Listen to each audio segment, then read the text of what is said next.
Happy birthday. That's what I used to think of that song.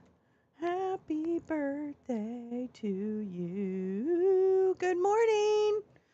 Good morning, children. How are you? Hi, Paulina. Hi, Kevin, my love. Hi, Easily. Cheers, backwards day. Woke up at 7:30, thought it was PM. Oh, boy. Oh, boy. Oh, Easily, you are in for it today, aren't you? Good morning, good morning, good morning, good morning. Good morning, Kevin. How are you, darling? How are you? I'm glad you're here. Let's put it that way. I'm glad you're here. Well, here we go. Thursday. I haven't even poured coffee. I did wake up late this morning as not Easily didn't wake up late. I woke up late and I was like running around. And I realized I probably should have taken a shower last night because I think I'm off schedule and my hair is really dirty, like double dirty today. But I don't know if you guys have hair, but if you have hair, I don't know if you notice it, but for me, my hair, like I wash it every other night. And I really can't go more than every other night or else it just starts to look like this. But yeah, I don't know. I don't know. This isn't beauty corner. Anyway, good morning, everybody. Sorry. Um, yeah. So it's Thursday, and I don't. I was thinking this morning about the picks, and I'm like, for cabinet, and I'm thinking to myself, why? How did we get to a place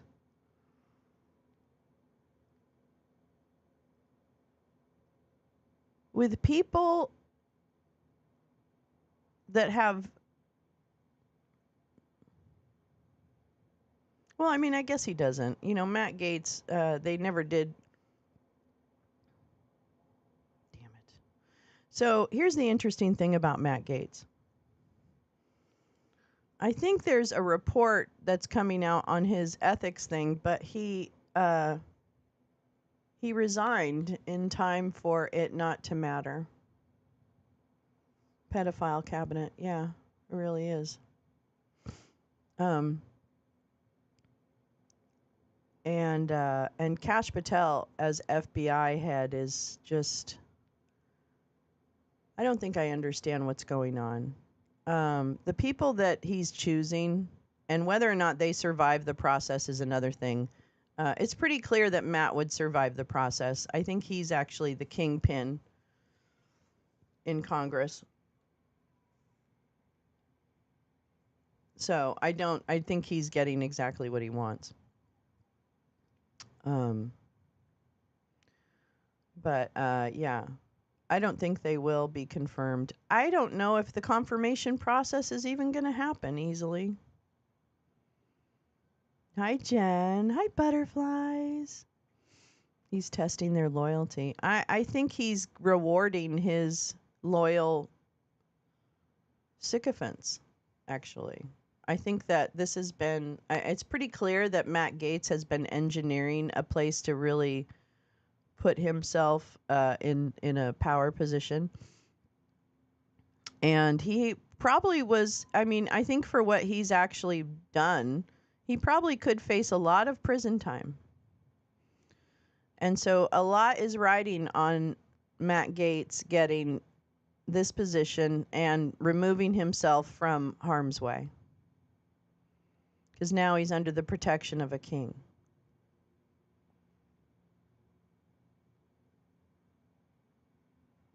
I find it really interesting that we're in this world. It's really interesting. I hope it includes Botox. That's right, butterflies. I forgot. His Botox is legendary. My God, the RNC. That was so funny. I'm like, oh my God, who does that? Who gets Botox the day of a big event? I mean, I don't get Botox, so, but I will. If I need Botox, Put me in a chair. I'm ready. But he should know better. Actually, Ginger should know better. But I think she let him do it because she doesn't give a shit. And I'm convinced she just likes to humiliate him because she's constantly talking about how fat he used to be.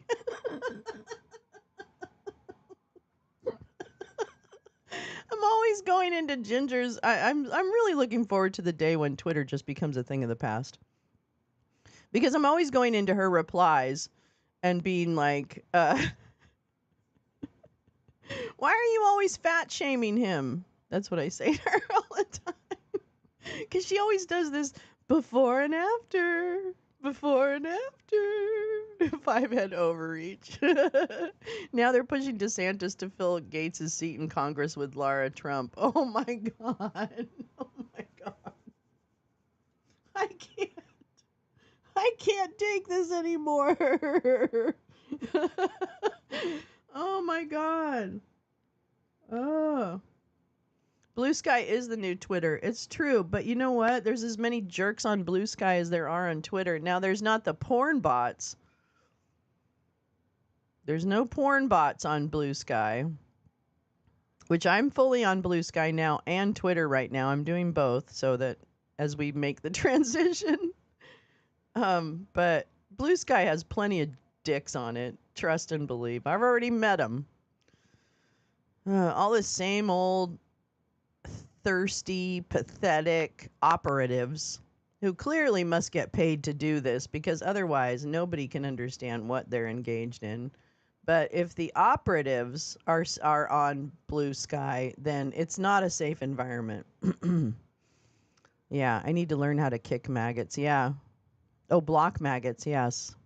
And they're already siloing, I feel like. We have to be the smart ones. Block list, blah, blah. Yeah. Yeah. Hi, GP. God, GP, I'm so sorry about that movie last night. It was bad faith. We'll watch it again. We're doing a movie night this Friday, GP. Remember, same time as the lounge usually is. So at whatever time of day that is for you, that's the time we're doing it on Friday at 6:30 here in California. So add what you need to for that. But I hope you come for. Well, I know you. If you can, you'll make it to the Casablanca movie because you intended to come last night. So I'm sorry about that.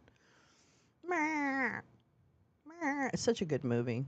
Yeah, I don't know. Here's the thing. And I'm not trying to be doom and gloom. I'm trying to be realistic based on past performance of these people. And past performance tells me that they'll figure out a way to get around the confirmation process, if not by just eliminating it altogether. I actually recommend. Oh, you did? Oh my goodness. I'm sorry, GP. I also want to watch GP. I think you recommended also God and Country, if I'm not mistaken, and I pulled that one up, so I want to watch that too. I think that'd be very interesting. But I'm glad. Thank you for the people who were able to make it last night and make it through Discord. You're always a hero. You always get a ribbon after you make it through a Discord movie. But it was great. We had a few people last night. It was so great. And we're just going to keep doing that. We're going to keep doing movies. Is it Friday yet? No, Lee, my darling. Not yet. But it's close. It's so close. It's so much closer than it was earlier this week. Thank God. Good morning, love. Good morning, love. Good morning, love. I, this is where we are.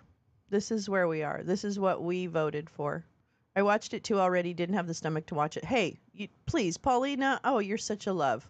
Never, never. I offer things, and whoever is able to take part, I am so grateful. If you choose that this is not something you're ready to take part in, etc., I am so grateful for you. So don't ever feel like if you don't come to something either because you don't want to, you can't, or you don't have, please never feel bad. I never feel bad.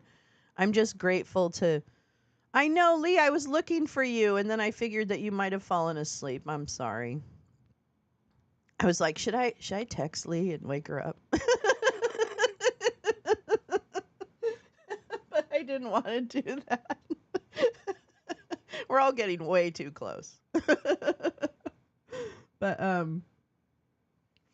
yeah, this is so I don't know. I don't know if all of this all of this feels very very surreal to have people like Matt Gaetz in charge of to be the AG.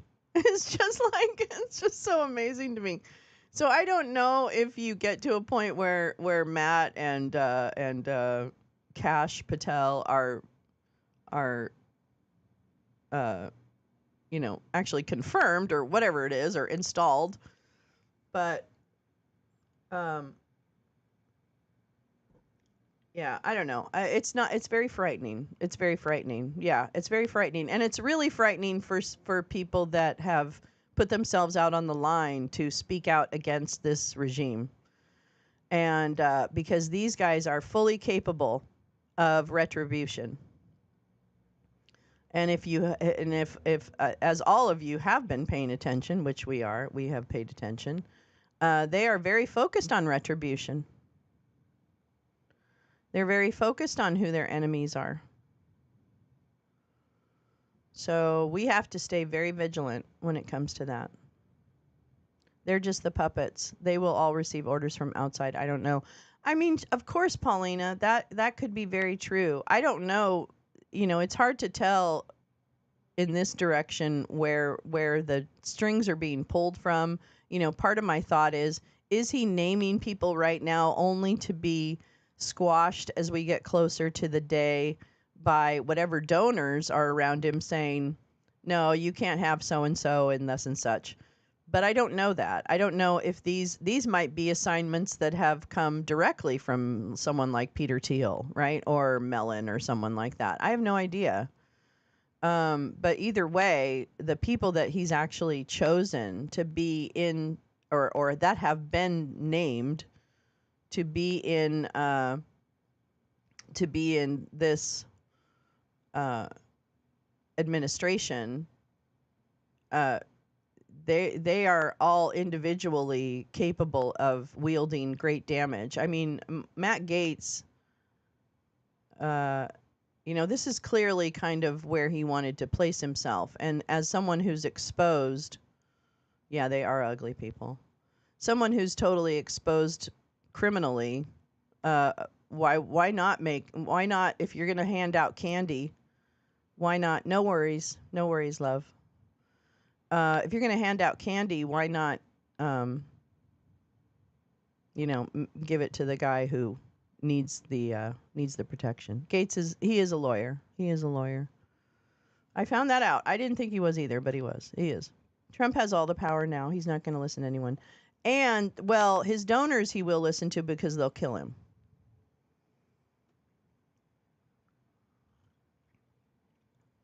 His donors will just eliminate him. They don't need him. They don't need Trump. He has a law license, yeah. So, yeah, basically. Basically. So I think that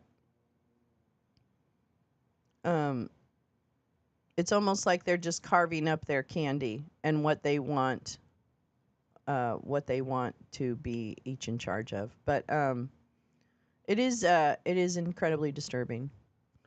And I hope, of course I hope, that somehow this doesn't seem to come to fruition.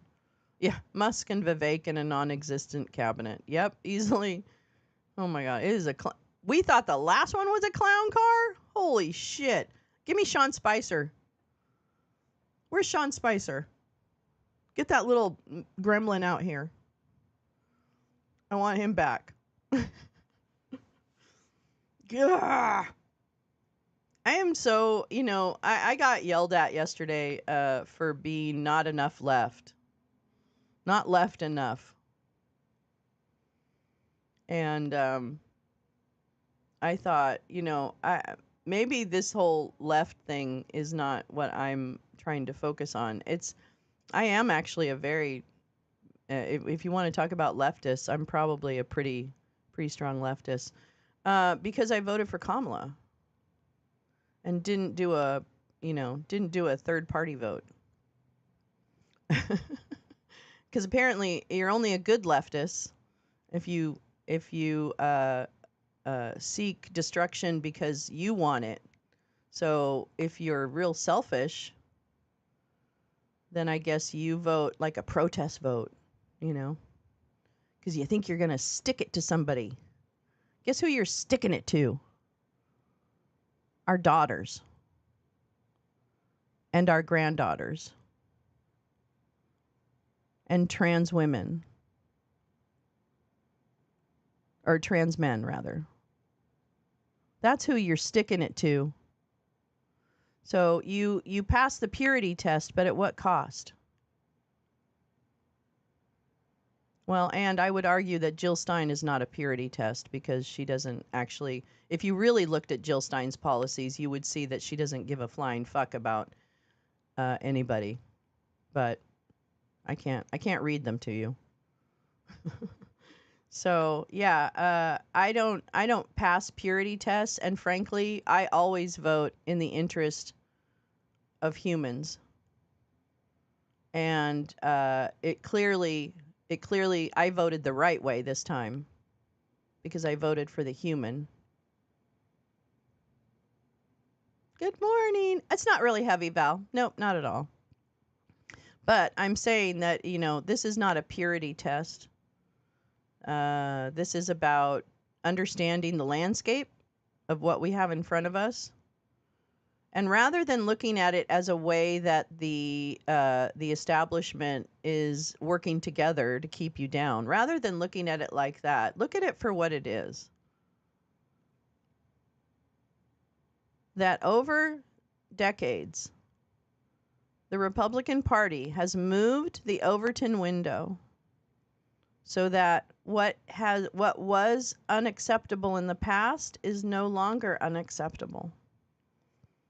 And now we're back to the days of before, when there were outward programs to keep people in the LGBTQ community oppressed, when there were programs to keep, it's just, this is, it's just not, it's not a test. It's not a test of our loyalty to a side. It's about voting for the option, and this is for me. I mean, I can't begrudge anyone their decision to vote for someone else. But I also vote not just for me, but I vote for other people. And I, as someone who has been through a few elections, can honestly say that we had a specific choice to make this fall. More so than we've ever had in any other election. Even 2016, because we didn't really know what he was capable of. Hi, Badger.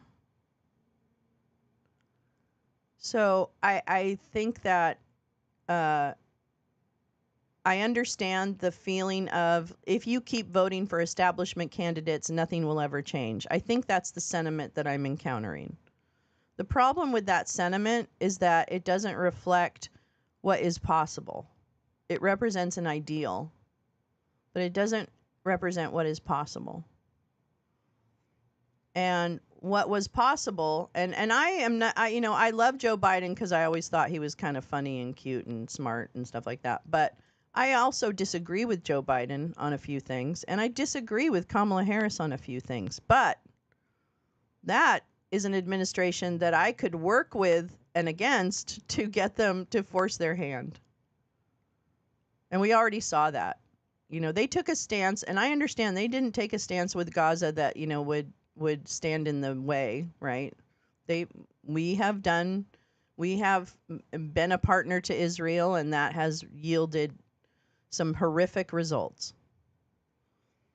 So I appreciate the opportunity to protest against a policy and hope that the administration starts to turn and see public opinion.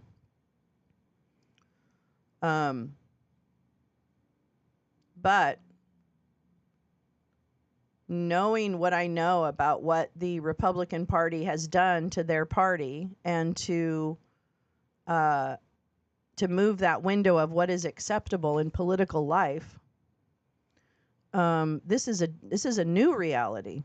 This is a different reality that we're living in. And so, I don't think of this election as a social experiment to try and prove a point. I'm trying to ensure that any administration is putting people first. And for example, I was not a huge Biden fan. I voted for Elizabeth Warren in the primaries, okay? I voted for Elizabeth Warren. So I didn't vote for Joe Biden. I didn't vote for Kamala Harris in the primaries. But here's what they've done. What that administration has done has given us negotiated medical prices for Medicare patients, which then can start to extend to other populations, by the way. That's how it starts. Okay? I am voting for the CHIPS Act,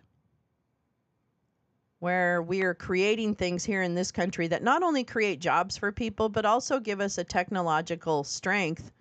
Because I remember what it was like sitting in Brooklyn listening to sirens in March of 2020 and hearing that we didn't have enough ventilators and other things. And that was because we didn't create the parts necessary here. We didn't have the parts necessary here. So I think that, I vote for the infrastructure where we're actually, nobody's talking about the bridge in Baltimore anymore. You know why? Because it was fixed fast.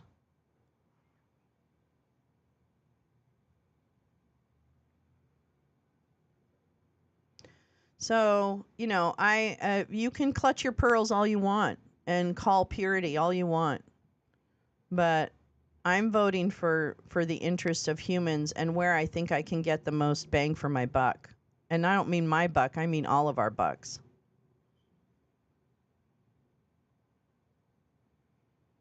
I just, and I don't know what this person did for voting, whether they just voted for Jill Stein or didn't vote at all or whatever. I don't give a shit.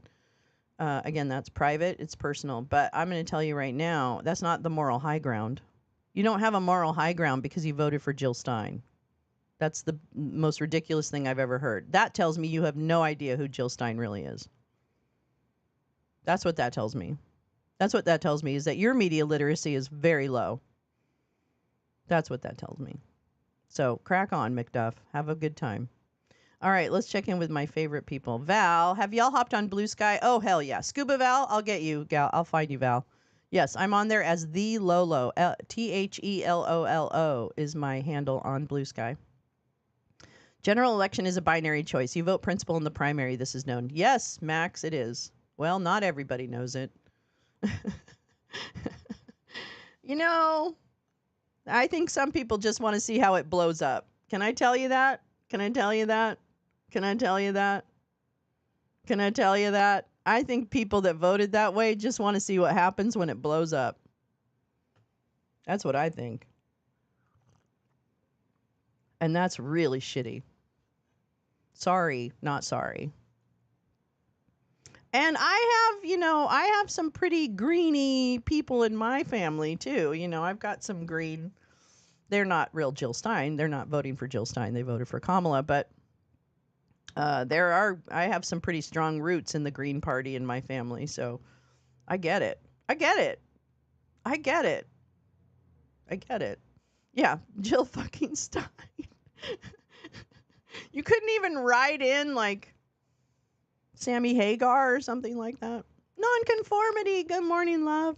Paul J. What's going on? I don't care about the UFO hearing. Oh, I know. The UFO hearing was yesterday, right? Oh, boy. Here we are. We're back at UFO hearings. Hey, there's something today, though. Jesus. Now you guys made me think of that. Hold on. I'm like, I'm not very helpful now, am I? Anyway, that's my diatribe. I think people need to vote the way they need to vote. Oh, my God. I just am so tired of stupid people on the internet. Oh my. If you don't know about politics, stop talking about politics, okay? If you don't know about politics, don't talk about politics. And oh my God, I just saw somebody come live that is just the most incredibly dumb thing. Nonconformity, what are you on? Are you following me, Nonconformity? I can't keep up with who's following me. Wow.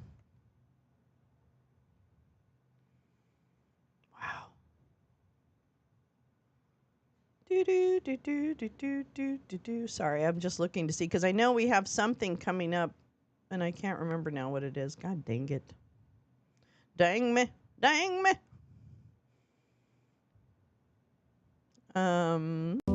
Mike's. Ooh. Okay. Hey, that's a little thing. Sent me a DM. Sweet. Sweet. But now we're going to have to say, where'd you DM me? An invalid handle? The Lolo? Uh-oh. Oh, no. I have an invalid handle? Hold on. Oh, God, Matt Gates is making me so mad. God damn it. All right, let me go to my DM. What? Oh.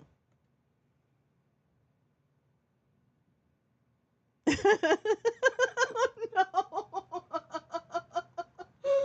No. Badger.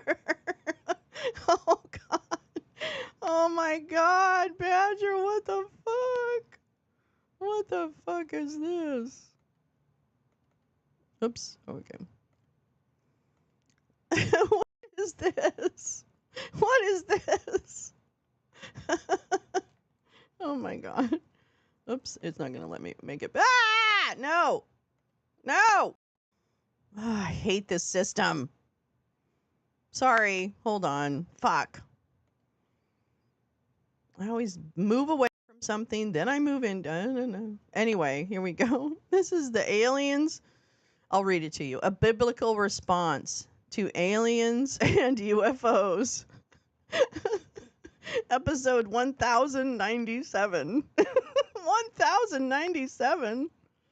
Yeah, exactly, easily. I'm sorry. I'm done with Merrick Garland. Everybody else who's being nice to him and is like, well, you don't know what he was doing. Yeah, we do know what he was doing. Fuck all. That's what he was doing. Fuck all. Ah! Justice delayed is justice not served. Justice denied. An invalid handle. I want to. Okay, so that's that. So we get. Thank you for that. Thank you for sharing that upcoming thing. Let me check Blue Sky and see if I exist or not. Maybe I've been banned already. Who knows? Oh God. Already? I've been banned. Yeah, no, I'm good. The Lolo. Here, let me show you my silly page. This is my silly page. Make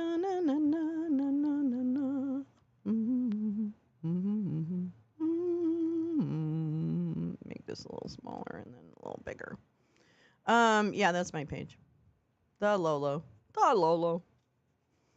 The Lolo. Matt Gaetz should have been in a prison cell. Okay? He can be in the Conan. Yeah, he resigned. Okay, so Jack Dorsey did resign from the board of Blue Sky. And also that they are building it for the users. I would even pay for added tools there. Yeah, well, let's see what happens because apparently it's, I was able to follow you. It just says invalid handle instead of showing. Oh, that's so weird. Well, I want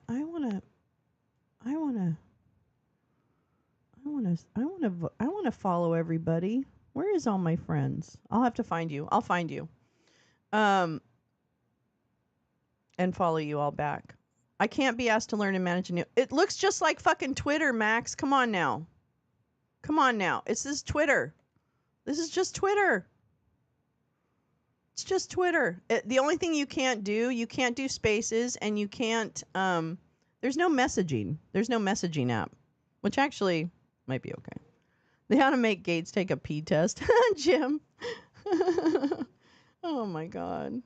By the way, I learned, Dorsey resigned from the board for Blue Sky. I set up a Blue Sky account a while back, but it's lain dormant since once I figure it out. Yeah. No problem, Neil. I like the feeds too. You can create your own. Also, it can be used as a comment, and we'll create a feed for you. I use the oh wow, interesting. Oh, the pin. Okay. Oh, thank you. Oh my God, Val, you're so smart. Thank you so much. Thank you, thank you, thank you. It's really just Twitter. It's really just Twitter by another name, frankly. And then you've got this mutuals thing, which I think is just people I follow. I don't really know. Popular with friends. I don't know what that means. Mueller, she wrote. Oh, Clearing. See, Clearing's right there. He's here. He's not. He didn't go anywhere. Been in meetings all day. Wonder what oh my God.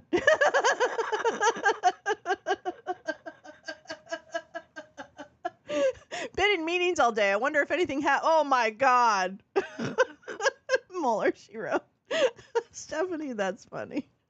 Did the Onion really buy InfoWars? Probably not. Probably not. They probably didn't. But I'll yield to. Ah! I don't want to do that. I don't care. We listened to you yesterday. Oh, I never updated yesterday's description. I need to do that. Yeah.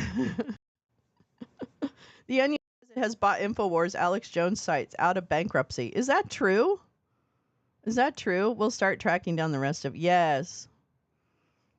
Is that true? The Onion really bought it? What are they going to do with it? How did they... I guess that's kind of smart, actually. If you silently go behind the scenes and just like... I'm going to... Oh, wait. When's this? In 87 minutes. Oh, okay. All right. I might do that. There's a hearing on Oversight Committee holds hearing on preparation for next pandemic. It starts at in about an hour, though, an hour and a half. So we'll wait for that one. Do do do do do do do do do do do do do do do do do do. Here we go. Wait. No. No. No. No. Nope. Oh, I guess. Where's all my Congress stuff? And I thought they were doing something. Hold on. Let me try something. Hold on. Let's see. What else? Blue Sky is the #1 social media app on the App Store today. XChan is number 20. Oh, God. Oh, God. That's good. Good for them. Let's, fuck it up. All right. What did I say I was going to do? Oh, Social Security hearing. I guess that was yesterday. Oh, my God. I'm so confused. Hold on. Let me see. What did I have? No. Oh, here. What did I have? No. Ah! Be quiet, girl. Be quiet, lady. Sometimes I put... Oh, I didn't. Oh, sometimes I put the link in things and I didn't. I'm so dumb. Wah, wah. Luigi.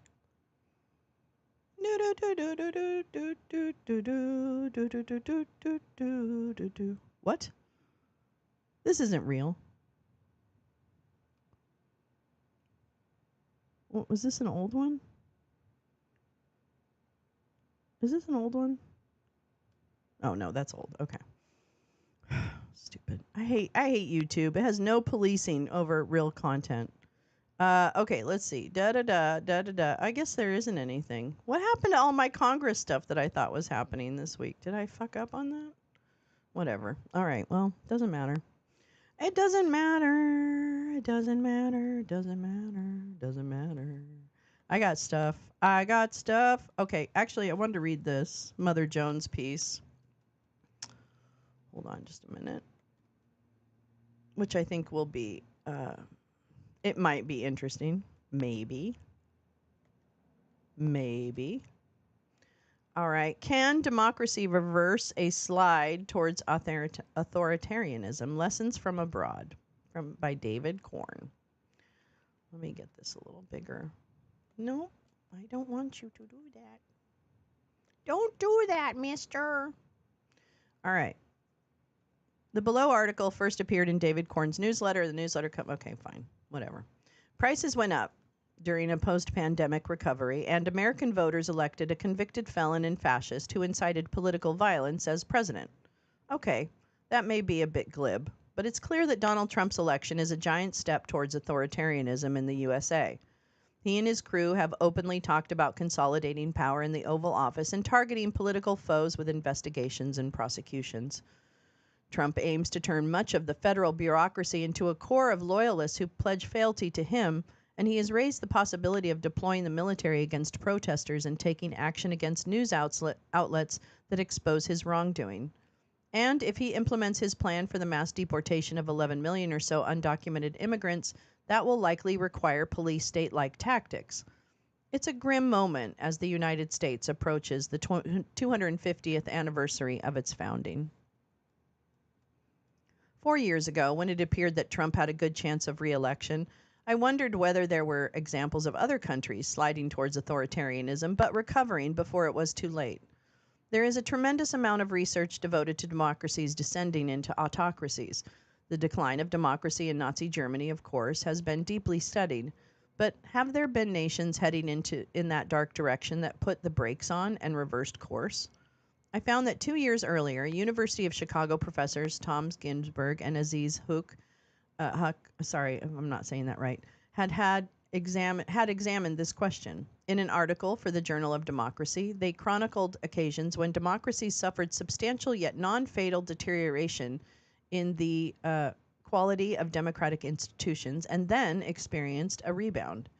These near misses, they noted, have received little or no attention in the new wave of scholarship on why democracies die or survive. Their article looked at 3 historical episodes not well known within the United States. The first was Finland in 1930, when the right-wing mass Lapua movement that partly modeled itself on Mussolini's movement gained influence and was welcomed by the conservative president and the ruling party, which then banned communist newspapers. This fascistic camp, which kidnapped political opponents, fueled the election of a former prime minister. Finland appeared to be on the cusp of a sort of democratic erosion that was to engulf Germany and Austria soon thereafter, Ginsburg and Huq wrote. Yet Finnish democracy prevailed. Key military officials did not join the Lapua movement, and judges issued tough verdicts in response to its use of violence. Other political parties banded together across ideological lines to oppose the Lapua movement, and some conservative politicians kept their distance from it. Come March 1937, a center-left coalition was in secure control of the government. Another near miss in Colombia. During the 2000s, President Alvaro Uribe tried to seize greater power for himself. He pushed for government reforms that would afford him more control and influence over the legislature and the courts. His regime waged a campaign of harassment against journalists. Ultimately, a court blocked his attempt to gain a third term as president. Uribe's hand-picked successor, his defense minister, broke with him and restored the institutional status quo. Sky Follower Bridge can help find Twitter friends on Blue Sky. It's a Chrome extension. Oh, interesting. Might take a look at that.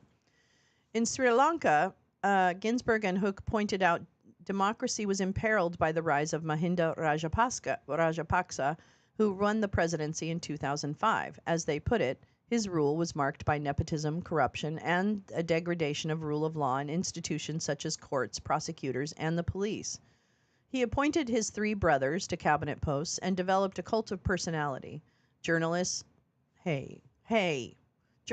were imprisoned and murdered. He amended the constitution so he could run for a 3rd term in 2015. Sri Lanka seemed on the brink of seeing its democracy totally degraded. Ginsburg and Huq observed, but a former minister of health in Rajapaksa's government entered the presidential race to challenge him and quickly built a coalition that triumphed. Rajapaksa considered annulling the vote, but the army and police said no, as did the attorney general. Democracy was not upended. Since then, democracy in Sri Lanka has remained in a precarious state. Rajapaksa's brother, Gotabaya, was elected president in 2019, but he was forced to resign by anti-government protests in 2022 that demanded economic and democratic reforms. He was succeeded by Ranil Wickremesinghe, whose administration cracked down on dissent and civil liberties. In September, Wickremesinghe lost his election to Anura Kumara Dissanayake, a Marxist politician and third-party candidate who had scored only 3% of the vote when he ran for president in 2019. In each of these close calls, Ginsburg and Huq wrote, elite players were instrumental in thwarting a move towards authoritarianism. Paradoxically, the experiences of the Democratic near misses that we have explored underscore the role of political elites and the non elected institutions, courts, military commanders, and election administrators, in decisively repudiating authoritarian leaders bent on democratic erosion. I'm going to sneeze. Okay.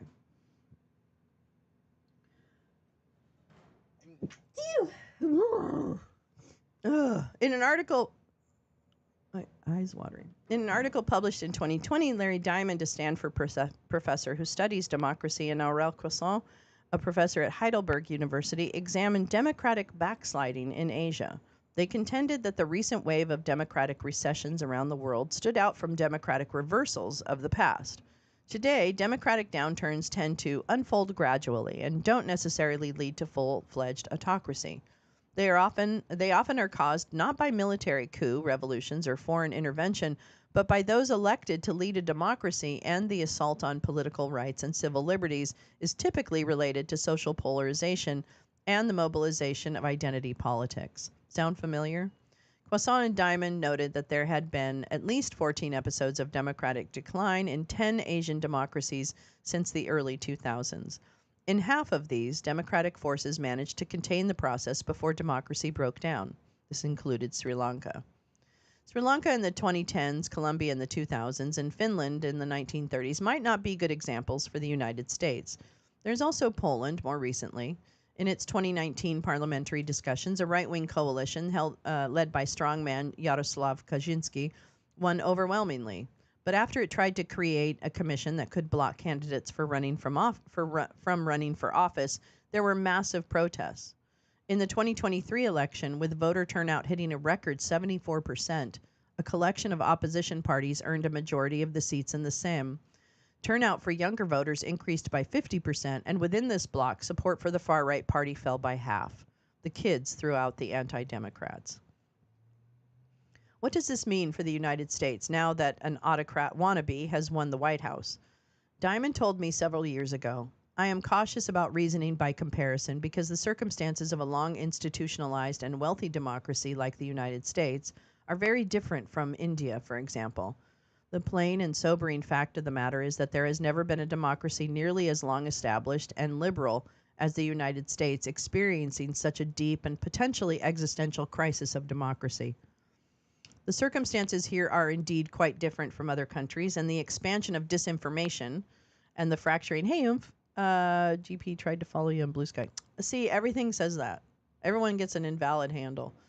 And the expansion of disinformation and the fracturing of the information ecosystem have made it easier for authoritarians to wage war on democracy. But it is encouraging that other nations have reached their brink and stepped back. Doing so is not easy. Ginsburg and Hook noted, there is no single magic institution that can be adopted to prevent democratic backsliding or to arrest it once it's begun. Sustained anti-democratic mobilization is hard to defeat. In some instances, a small group of officials safeguarded a democracy by openly resisting the machinations of a would-be autocrat and his henchmen. Other times, people power fueled democracy defending defiance. In assessing the experiences in Asia, Croissant and Diamond observed that for democratic resilience and resistance to triumph, a sufficient number of citizens must still prefer a democratic form of government and have some degree of trust in democratic institutions. Throughout his presidential campaigns and presidency, Trump exploited widespread dissatisfaction with establishment institutions, and during the 2024 race, he banked on the calculation that his cult of personality could overpower concerns about his trashing of democratic values and practices. His assault on democracy can be repelled, but only if there are enough citizens who give a damn. Oh, there you go. That's Mother Jones. All right. Let's see what else we have in the bookmarks. Oh, here we go. I want to read this. News. We got news. We got some news. Here we go. This is from Axios, who I hate, but, whatever. FBI raids home of Polymarket CEO Shane Copeland. I don't really understand Polymarket, so this is why I wanted to read this. Because I wanted to learn about it. The FBI on Wednesday morning raided the New York City apartment of Shane Copland, the founder and CEO of Polymarket. Axios has learned from multiple sources why it matters. Polymarket is one of the most active prediction betting markets, gaining mainstream attention during the recent presidential election. It's not clear what the FBI was seeking when numerous agents entered Copland's apartment around 6 a.m., or if Copland and/or Polymarket are the targets of an investigation. Copland was at home at the time of the raid. Americans aren't allowed to use Polymarket, on which one French trader reportedly won nearly $50 million. The company reportedly has been raising new venture capital after having secured over $80 million from backers like Peter Thiel's Founders Fund. Boop, boop, boop. Boop, boop, boop, boop, boop, boop, boop, boop, boop, boop. What they're saying, this is obvious political retribution by the outgoing administration against Polymarket for providing a market that correctly called. Really? That's what? Are you kidding me? Doorknob almighty. Paul, that's great. Polymarket is a fully transparent prediction market that helps everyday people better understand the events that matter most to them, including elections. That's the biggest bunch of bullshit I've ever heard. God damn, stop it. I need us to stop. I need all the bullshit language to stop. The FBI carried out a court-authorized law enforcement activity at Copland's building earlier today, a federal enforcement source tells Axios. That's it? That's all you got? Oh, Axios, you blow. You blow. Fucking hate you guys. Idiots. Idiots. What is this? Oh, this, I want to read this. Here, I want to read Heidi Kuda's piece about where we are. Teresa! I don't like Thanksgiving. Really? I love Thanksgiving. I like cooking. I like eating certain things, but I don't eat a lot because I more want to just experience the day. Badger, I don't think it is, but I've seen a lot of it. Like that whole, they had, RSBN has that Kashi or Kalshi or something like that, where they literally bought. Look, Val's coming in with the deep state information. Polymarket could be used in the USA via VPN. I love you, Val. Maybe I'll make your okay, Max, I'm committing. I'll make your apple pie recipe this year on camera. And we'll see what if I can achieve the goal. I think that would be a good challenge. A little pie, Max's apple pie challenge. Let's do it. I'm in. I'm doing it. Can't believe Thanksgiving's coming up. I have not figured out what's going to happen on Thanksgiving. Because I just didn't think it was. I don't know. All right. I need to make this bigger because I can't see. All right. I want to read from the Betty Dangerous Substack, which is Heidi Kuda's beautiful Substack. I just feel like I want to. Seemed like a really this story. The headline intrigued me, and so I wanted to read it to you. I wanted to read it to you. All right. The Shadow of Things. Bella Fromm's Berlin Diary. Journalist Bella Fromm's Berlin Diary from 1930s Germany is a cry from the past to do something now to stop fascism. Republishing with the hope that each of you read and share. Well, I'm trying. Author's note. I knew when I pressed send on this report, September 21, 2024, that it was my most important post to date. Through the eyes of a Berlin reporter in the 30s, we could see the rise of fascism and what could have been done to prevent the National Socialists, I can't speak this morning, from gaining power. I subsequently wrote multiple other reports, warnings, preventative medicine.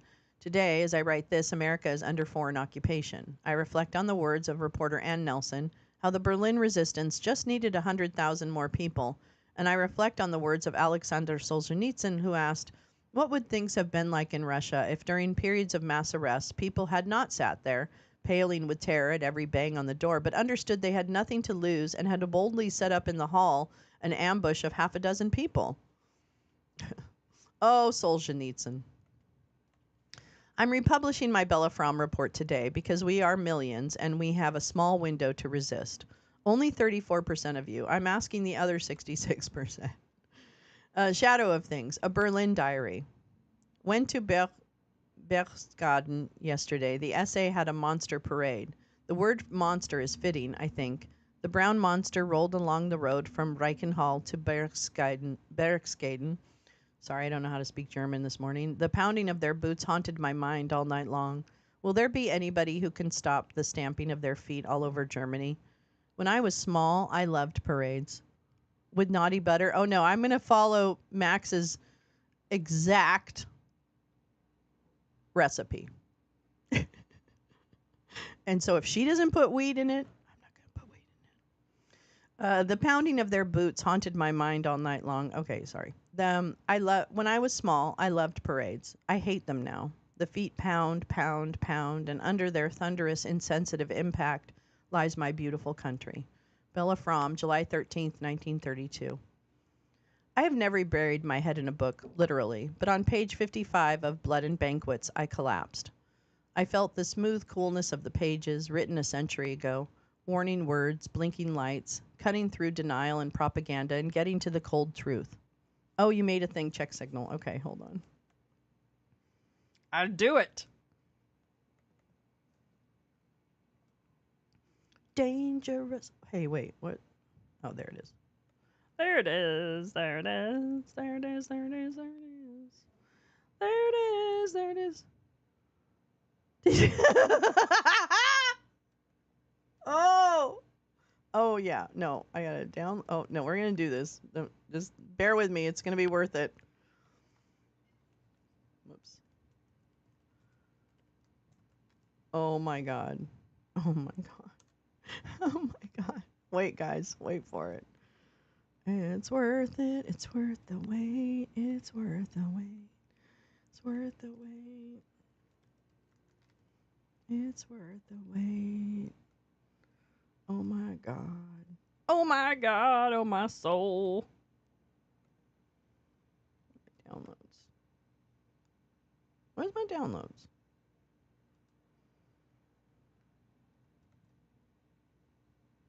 Oh, I see. Oh, I put it in the wrong file. Okay. Never mind. There it is.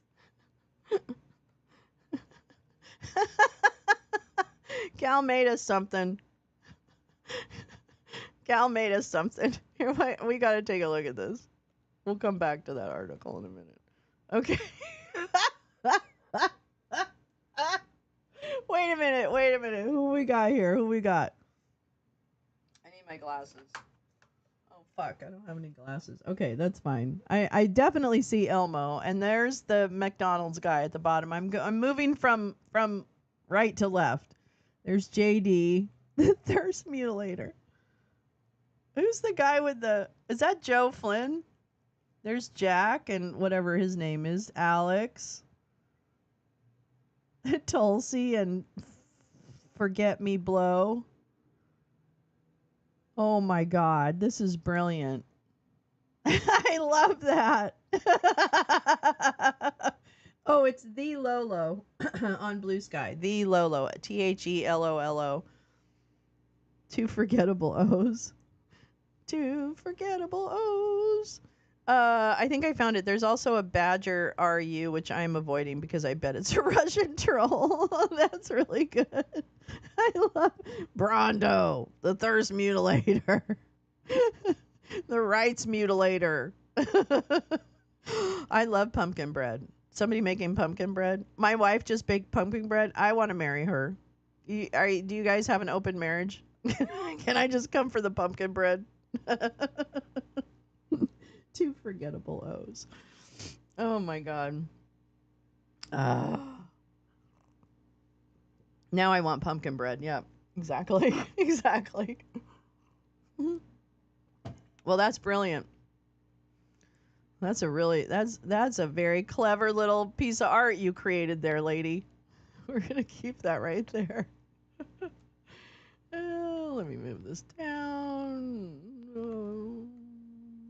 There we go. All right. Oh my god. That cracks me up. I love that. I love that. Who was the one on top of Brondo? Well, that's JD Vance. Oh, who's the guy on top of the B, gal? Is that just like a sad MAGA or is that Joe Flynn, I think? I can't quite tell. I can't find my glasses. Two forgettable O's. Forget me blow. Two forgettable O's. Forgiato kept posting pics of him with all the cabinet pics, so I made this. Thanks, Mike Flynn. Oh, that's Mike Flynn. Oh. Oh, oh, oh, oh. Oh, wow. Different. It's different. I fucking love that. Oh, I want to check one thing and make sure we're not missing out. Don't miss out. Don't miss out. Um Oh, I just don't know. This world is so fucking weird. Why? Why? Why is it so weird? Why? Showing off his QAnon bracelet. Oh, are they all forgettable O's? I guess so. Forget me, blow. Forget me, bro. Showing off his QAnon bracelet. Oh my god. I can't.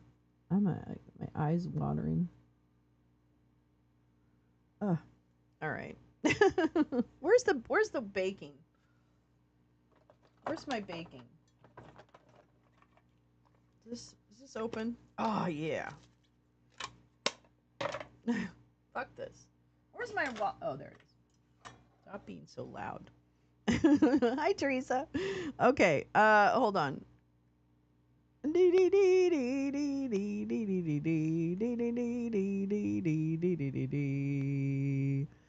I'm just gonna tell every man who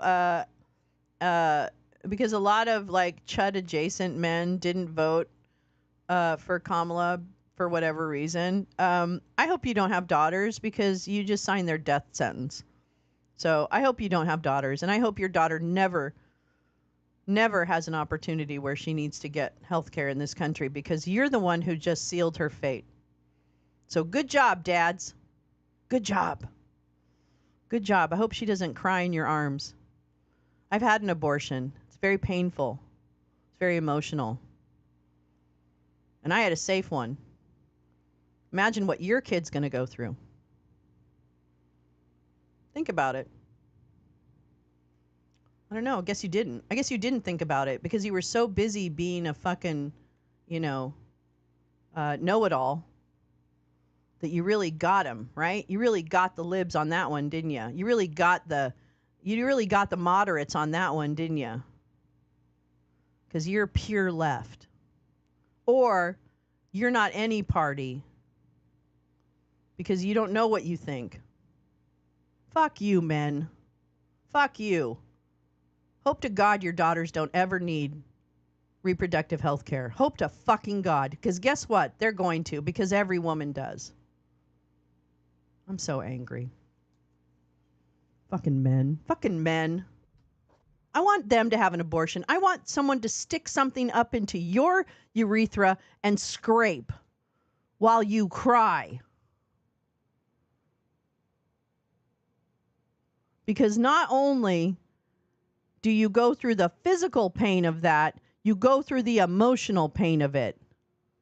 So line up, boys. Line up.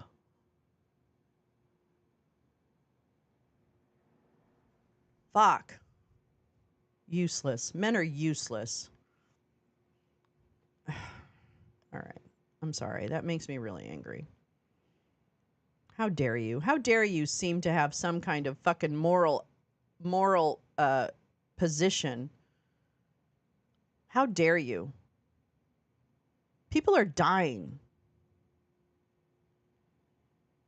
And you think somehow this is going to send a message to the Democrats? You're going to send a message to the Democrats? Is that what you're doing? Feel big now? Feel manly? Feel like you really owned us? Fuck you. Fuck you.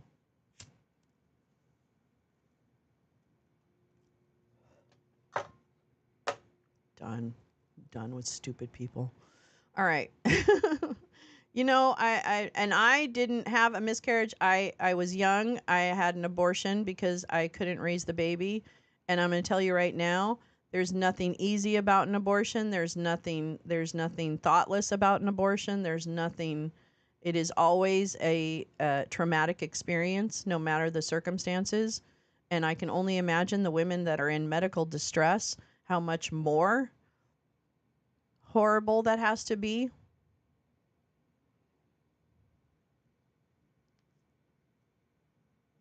I want men to feel those cramps.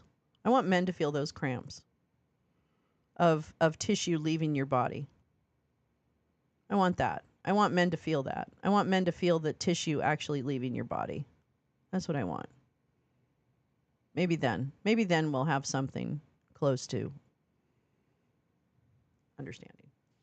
Okay, I'm done. I have never. Okay, here we go. Okay. Warning words, blinking lights, cutting through denial and propaganda, getting to the cold truth. It can happen here. It is happening here. Will we be the people who stop it, or will future historians see us as enablers of monsters, those of us who resisted, lost in the mists of time? Bella Fromm was a Jewish political columnist in Berlin during the rise of Hitler. She knew these monsters and published Blood and Banquets in 1943 after escaping to New York. She was warned to leave Berlin for years, but she stayed until 1938. She was well liked and well connected and was able to save many lives. At one point, she helped 37 people get out of Buchenwald. Finding her Berlin social diaries, referenced in a book I'm reading, The Gravediggers, was like being handed a gift from the past to help guide me in this moment. Fromm's wit and clarity as she documents her personal reflections of the diplomats, political leaders, wives, and mistresses she befriended is a reminder that there is no arc of history, as Timothy Snyder has taught us. It doesn't bend one way or the other. It's what people do or don't do. In her newsprint columns, she wrote of events, who's who, and where and when. In her personal diary, she wrote of monsters and of the people who did not stop them. She called it her double pen. Quote, there are men everywhere who would sell out humanity for their own personal profit. There are stupid and emotional masses everywhere who can be found to follow them, given a few slogans and some nice uniforms. Bella Fromm. It's been a minute since I read a book from cover to cover in one sitting. I burned through 300 pages and 3 highlighters. I cried when she was trapped and had to salute Hitler. She had defied him and his gangsters every step, but there was one moment she couldn't escape, and I could feel decades evaporating between us. I was a witness in that room to that moment, and it was devastating. She had already sent her daughter to America and knew it was time for her to leave. She had inherited her family's wine fortune and lost nearly everything in 1923 during the inflation that devastated Weimar Germany.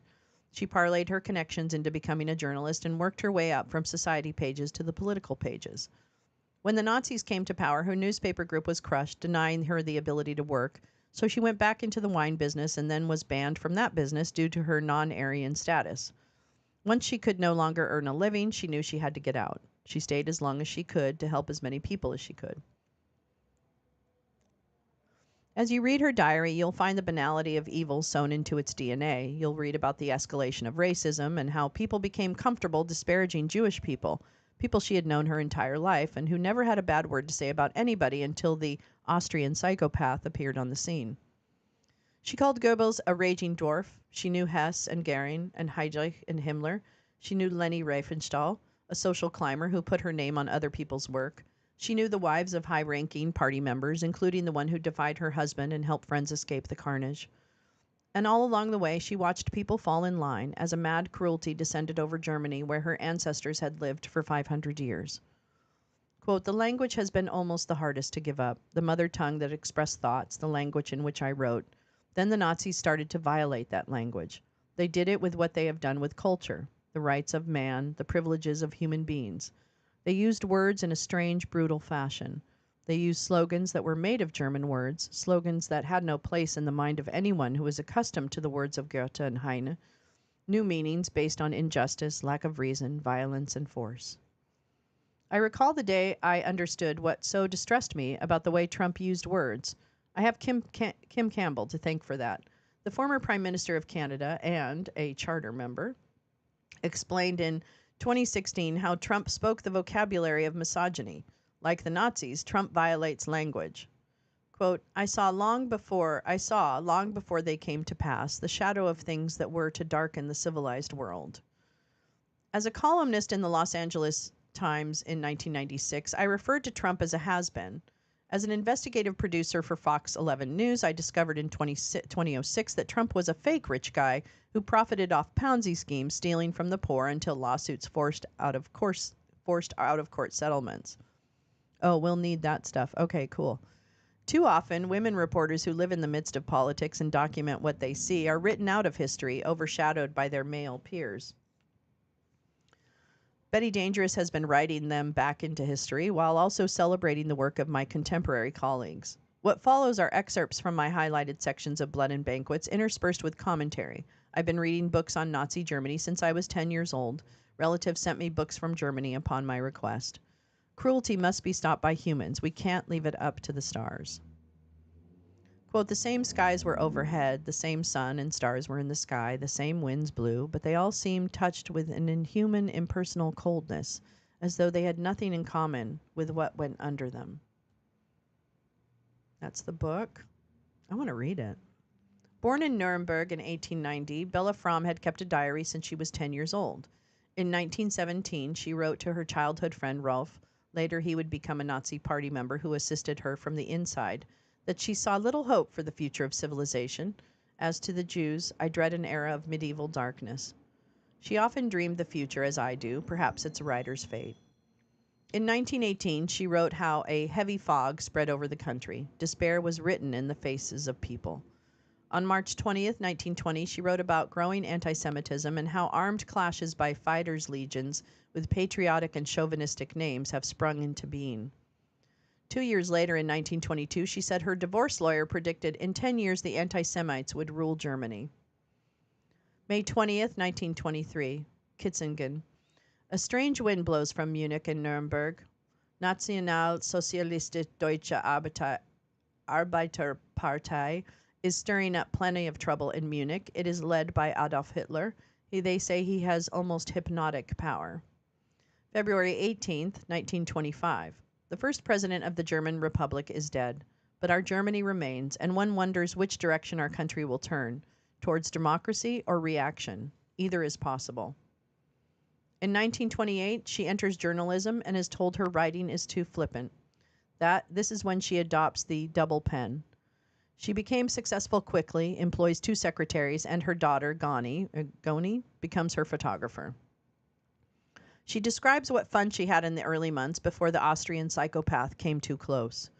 As her entries continue, she documents the frequency she now hears people referencing complaints about Jews. She reminds her acquaintances that she is Jewish, and they fumble for excuses. In 1929, she documents how a man named Alfred Hugenberg bought and built a publishing house into a tremendous organ of Nazi propaganda through newspapers, books, magazines, and films. By 1930, Hitler's National Socialist Workers' Party gained 107 seats in the Reichstag election. As I read this, I thought how critical it is to get every single MAGA QAnon Trump appointee out of government and off our courts. September 19th, 1930. The Nazi Party members arrived at the first session of the newly elected Reichstag wearing brown shirts and shouting, "Germany awake, Judea perish." It was also in 1930 when she began noticing women wearing swastika pendants made in rubies and diamonds. At a fashion show in Paris, a friend commented on the similarity between the National Socialists and the Communists. Their arguments are so alike that you have to wait until the end to see whether the raised hand is open or clenched. At the end of 1930, a conservative media is floating the idea of Hitler's inclusion in government, which Fromm calls the symptom of some very grave disease. I used to wonder how everyone along. Yeah, exactly. There's a touch of panic. There's a touch of panic in the air as the possibility becomes more real. February 10th, 1931. Attended Reichstag session. We wanted to hear Dr. Joseph Goebbels. He's a Nazi Party deputy and very greedy for power. He hobbled up to the speaker's desk. The way he uses the language, a kind of combination of Mephisto and Savonarola, sinister and frantic, fanatically obsessed, a raging dwarf. By 1932, Hitler has secured the industrialists and is financed by Fritz Thyssen, who has inherited his father's coal, iron, and steel business. 1932 is also the year German President Paul von Hindenburg orders the disbanding of private armies by emergency decree, only to lift the ban a few months later. January 29th, 1932, people from the upper crust are turning to Hitler. Fromm floats between presidents and diplomats, foreign correspondents, and charity balls as the brown plague is becoming more contagious. An English diplomat questions why Hitler, the agitator, was naturalized rather than kicked out of the country along with his whole mob. The radical propaganda escalates to angry mobs painting swastikas and racial slurs in the streets, and when caught, they blame the communists. When she tells her publisher her fears about the brown shirt parade she witnessed, he tells her she's beginning to hear voices. You should do something about your nerves. Allow me to pause to send a resounding fuck you to every editor who downplayed the instincts of women reporters. August 30th, 1932. The inevitable has happened. Hermann Goering, Adolf Hitler's intimate associate, has been appointed president of the Reichstag. August 30th, 1932. The brown shirts strutted around like peacocks, happily unaware of their absurdity. A low murmur filled the lobby, and all of a sudden, Manitou, their Führer, appeared, his face bearing a seriously warlike expression. Heil boomed. She recognized him immediately as an evil shaman that bodes nothing good for decent people. Throughout her diary, she has told things in confidence and proves herself trustworthy, a requirement for columnists. December 14th, 1932. Party of Ernst Lubitsch, a brilliant, witty motion picture man. I asked why he's leaving. I'm going to the United States, he said. Nothing good is going to happen here for a long time. It's worth noting that the Nazis were scaring the rich by warning of a red tide. Throughout the diary, we learn that party members were continually erasing their genealogy as Jewish ancestors often appeared. We also learn that youth indoctrination was occurring en masse. In 1933, Hitler becomes chancellor. The Reichstag fire occurs. Goebbels becomes the minister of propaganda and public enlightenment.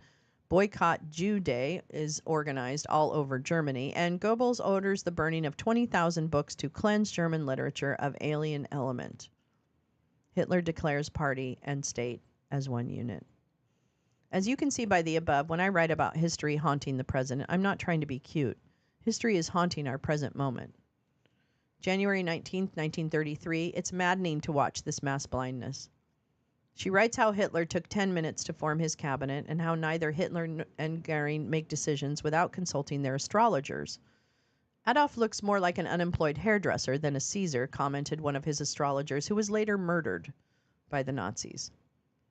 Fromm noted that the Reichstag fire was the pretext for mass arrests of workers and leftist workers, and that a Goebbels collaborator is known to be correcting defective ballots. I did hear that, Teresa. Is that true, or is that one of their headlines?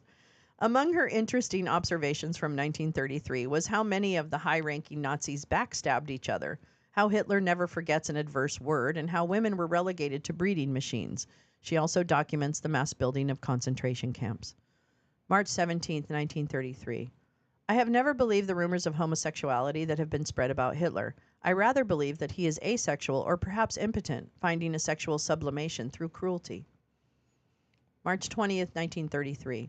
Rolf said, Goebbels' propagandistic method sweeps away the minds. It dopes the masses. It will be too late when they return to their senses. The German people are, temperamentally, made to order for just that kind of mental poison. March 29th, 1933. It has become accepted practice for Jewish victims to be dragged from their beds before dawn and taken away. The German states are now coordinated. The newspapers are unanimous of their praise of the Führer for this.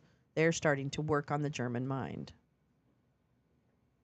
On March 30th, 1933, Hitler kisses her hand at a party thrown by Vice Chancellor Franz von Papen, causing her nausea. Weird ideas flashed through my mind. Why did I not have my little revolver with me? Among her observations about him, he did not know what to do with his hands. She had to craft a paragraph in her newspaper column that mentioned Hitler was there, which was no easy feat. And when the editor cut it out of her column, she told him he was nuts and asked if he was trying to get her in trouble. The weekly cocktail parties she threw for diplomats were now being threatened by Nazi mobs, and her close associates keep telling her to get out of Germany. It would be another 5 years before she left. October 8, 1933. U.S. Ambassador Dodd has been observing the Nazis too keenly for their comfort. The Nazis are cruel but not original. They did not invent anti Semitism, they simply were the first to organize it so it could be used as an effective weapon against the state. By the end of the year, her friends are starting to kill themselves. December 13th, 1933. I met Hess for the first time, a gloomy, morose individual with an air of intimidating people. Black Great, as his comrades call him, somewhat effeminate looking. By now, she had gotten used to the Jewish round survey, which is when people scan the room before speaking with her. She is still working as a correspondent for the Ulstein newspapers because Goebbels decided he'd handle the case of Bella Fromm by enmeshing it in red tape. Fromm had given Magda, his wife, ink in the fashion sections. 1934. New Nazi laws like the forced sterilization of the unfit. Hitler is now leader and chancellor, and everyone is taking loyalty oaths to him. A new law regulating writers extends to the working press. January begins with a Nazi publication trashing Fromm's work as the destructive Bella Fromm. That hits close to home. As she fights for her job and continues to help the oppressed escape, she struggles on in grim determination, groping her way through the tangle of red tape and malice.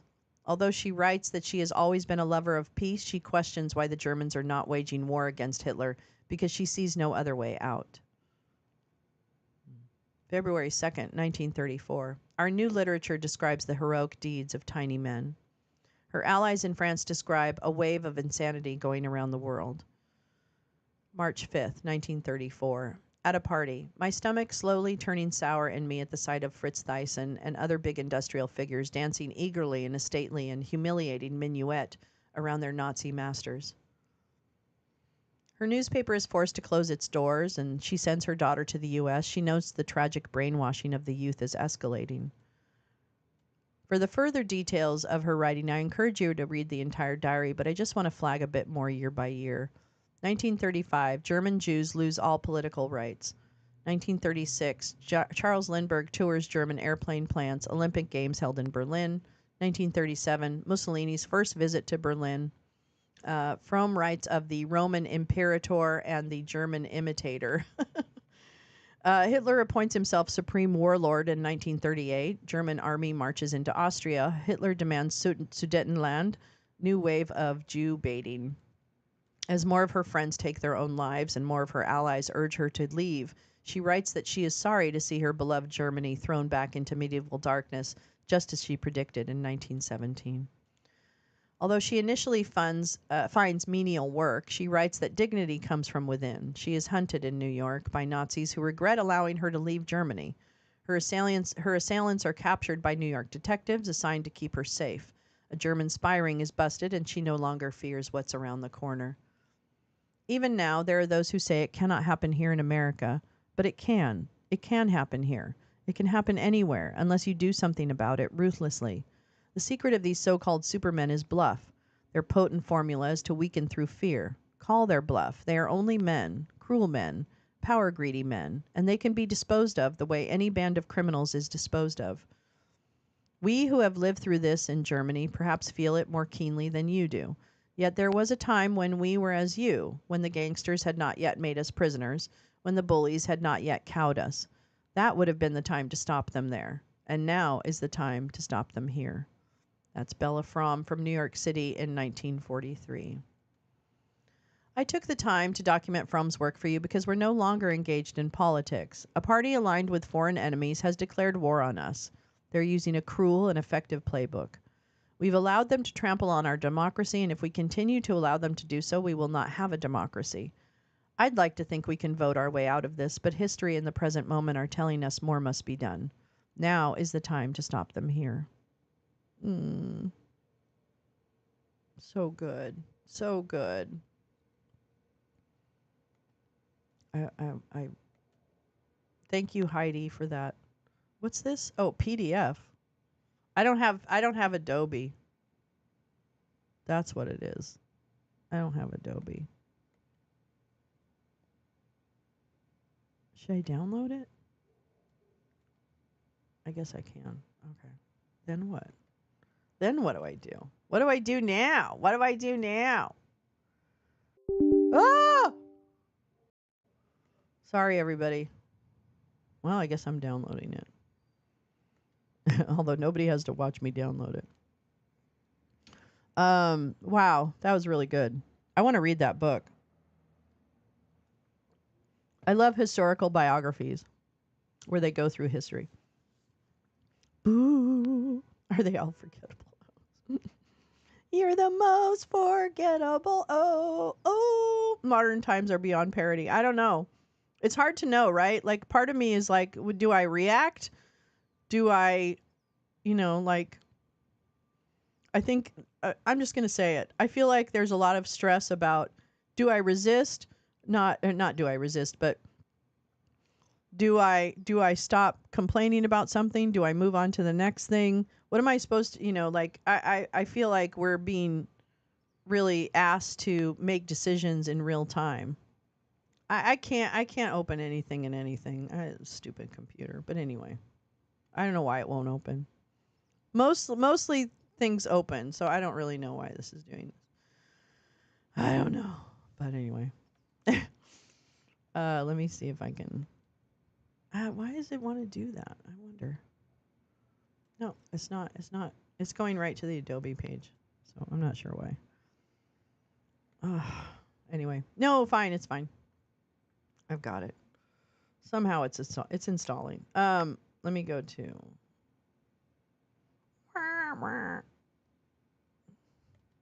Where is it? No.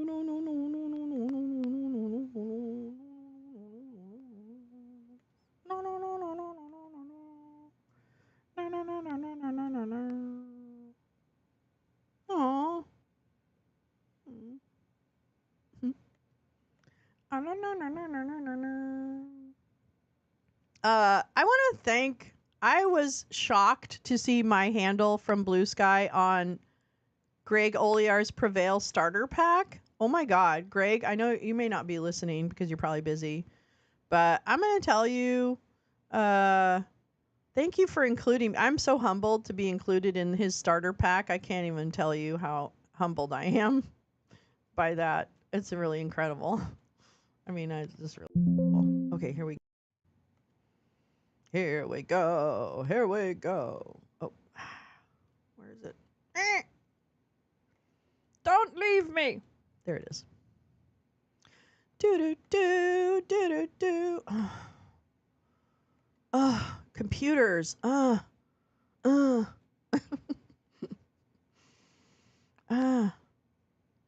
not that. Where did it go? Where did it save? Oh, there it is. Sorry, never mind. Okay. Okay, here we go. Sorry, it just took me way too long. All right, this is what.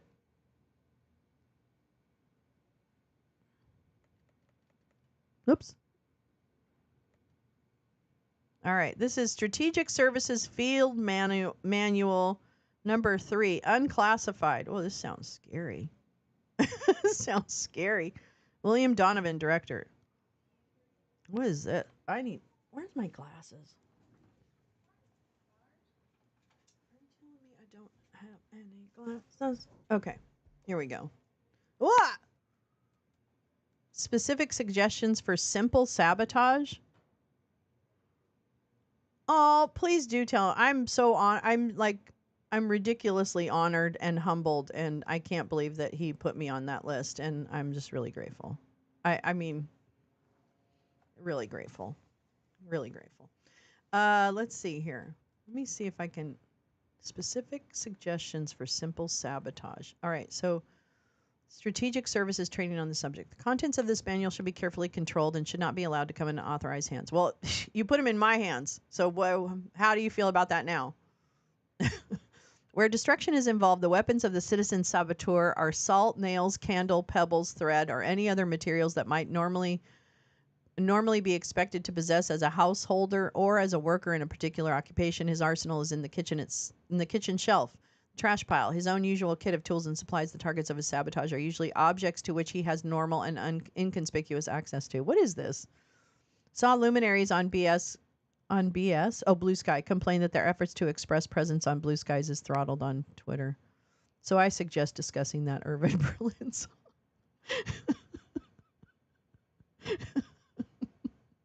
Which Irving Berlin song? Which, as far as I can tell, is not wrong. Blue sky smiling at me. Nothing but blue skies do I see. Yes, sabotage will be. Well, I will link to this document in the description. Let me see. Human element. Let's see. Motivating the saboteur. To incite the citizen to the active practice of simple sabotage and to keep him practicing that sabotage over sustained periods is a special problem. Simple sabotage is often an act which the citizen performs according to his own initiative and inclination. Acts of destruction do not bring him any personal gain and may be completely foreign to his habitually conservationist attitude towards materials and tools.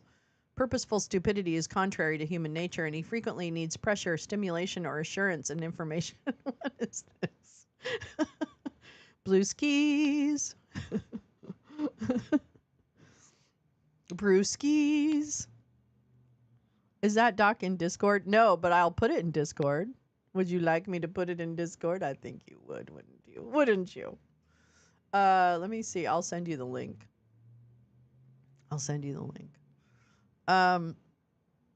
Try to commit acts for which large number of people could be responsible. For instance, if you blow out the wiring in a factory at a central firebox, almost anyone could have done it.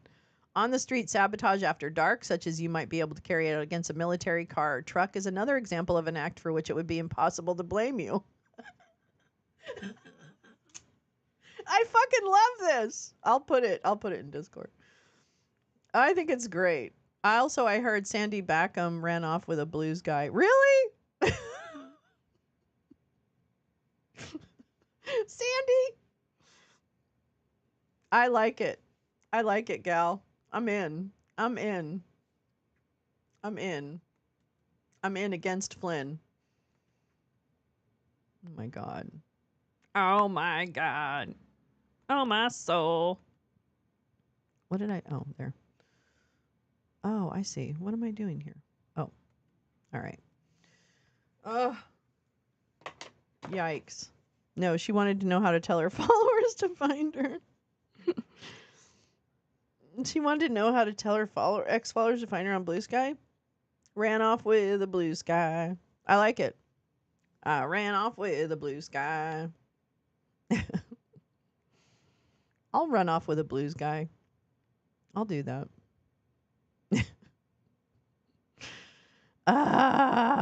This world. Yikes. Yikes. Wow. I think it's I think we just continue to be clear-eyed about what is ahead. That doesn't pun well or do homophones yet. It's true. Blues. Brewski. Brew sky. Like brewing in the sky. No, I guess that doesn't work. There's nothing funny about that. Oh well. It doesn't always work. You got it though. You nailed it. Yeah, I don't know what to tell you folks. I think we're just taking it day by day, and I think we should be thinking about especially the people that are most vulnerable to an autocratic. Just like I don't want us to be paralyzed with anticipation of what is going to happen. I want us to just be aware of what is possible. And given the ridiculous nature of the appointments, I think I kind of hold out hope that his appointments aren't going to work. But I don't really believe that. I believe that he'll find a way to get his appointments fulfilled, whether they're confirmed or he does away with the confirmation process altogether. So I think it's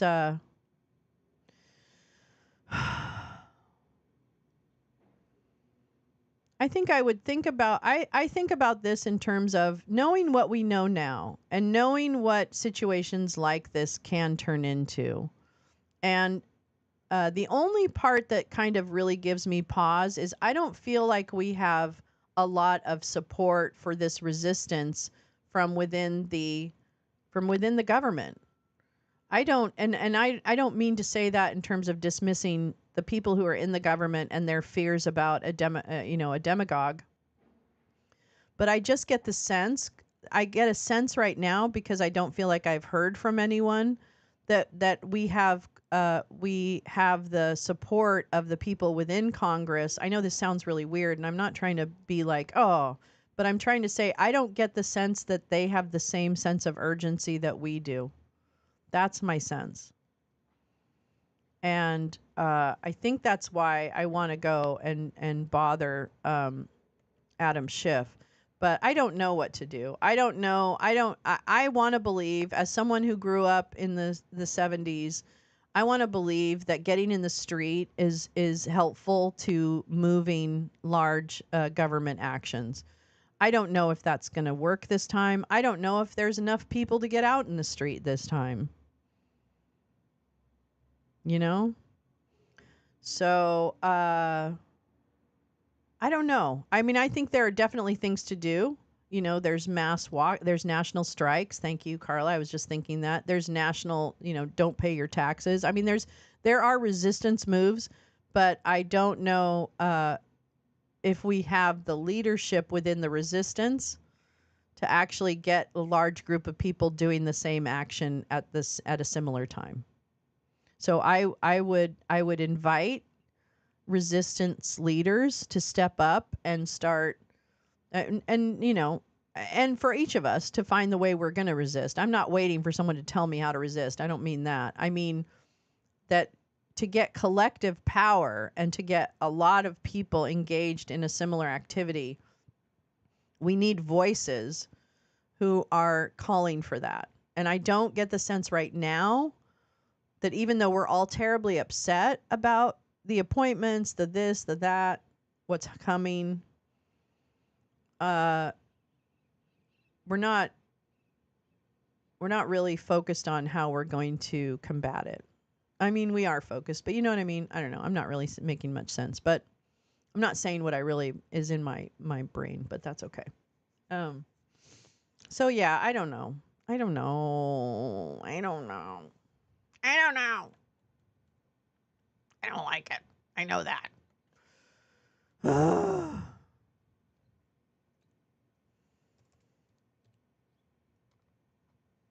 Just make sure that you're checking it. And also, I still am going to say to people, please check on your kids. Check on your kids just to make sure, like, what are they imagining, like, and maybe they're not imagining anything. Maybe they're not imagining anything. But probably they're picking up on something. So just check in with them. Oh, what? Wait a minute. In public because these. Oh, that's not it. Okay. I just heard a headline, in case you missed it, and this is from Atlanta News First, so it's not a goofy outlet. Fulton DA indicates she'll push ahead with Georgia case against President-elect Donald Trump. Did you hear that? I just want to see if something else is happening. Did you hear that? That's amazing. That's absolutely amazing. The Onion buys Alex Jones' InfoWars in auction.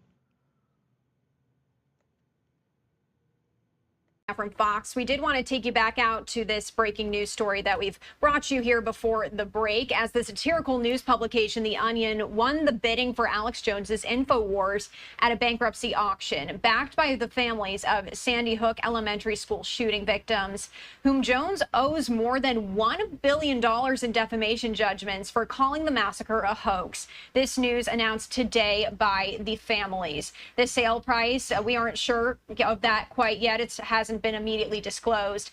Jones confirmed the Onion's acquisition of InfoWars in a social media video on Thursday. God. He said he planned to file legal challenges to stop it. An email message seeking comment was sent to InfoWars. So and he beautiful. said, quote, this is what he posted today on his social platform X. He says, last broadcast now live from InfoWars studios. They are in the building, are ordering shutdown without court approval, end quote. What? Jones was broadcasting live from the InfoWars studio Thursday morning. He appeared distraught. It's the comedians. It was not immediately clear what the Onion is planning to do with the conspiracy theory platform. Woo! Again, the assets there include the website, the social media accounts, and the studio, which is based in Austin, Texas. The Onion did not immediately return emails seeking comment today.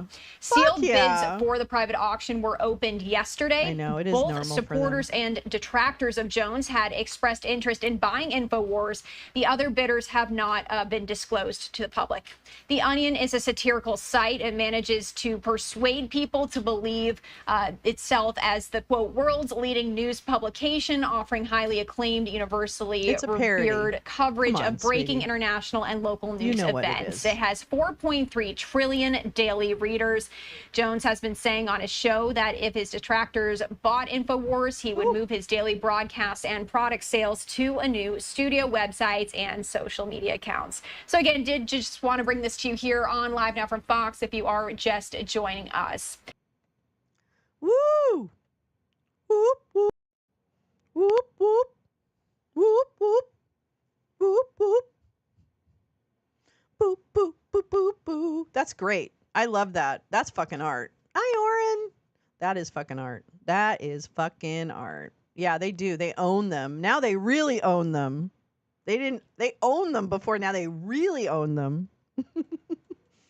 Good for them. Good for the families. You know, these are the kinds of things we need. These are the kinds of things we need. We need these actions. We need these actions that are loud and public and inspiring. We need to stop accepting that this is our country. This doesn't have to be. It shouldn't be. It shouldn't be. God, so glad my parents are dead. I'm telling you right now. I'm really glad my parents are dead. Oh my God, I hate you. No. Ugh. I hate Adobe. Anyway. Wow. Okay. Well, I think I'm going to wrap for this morning. We've done a lot. Thank you so much.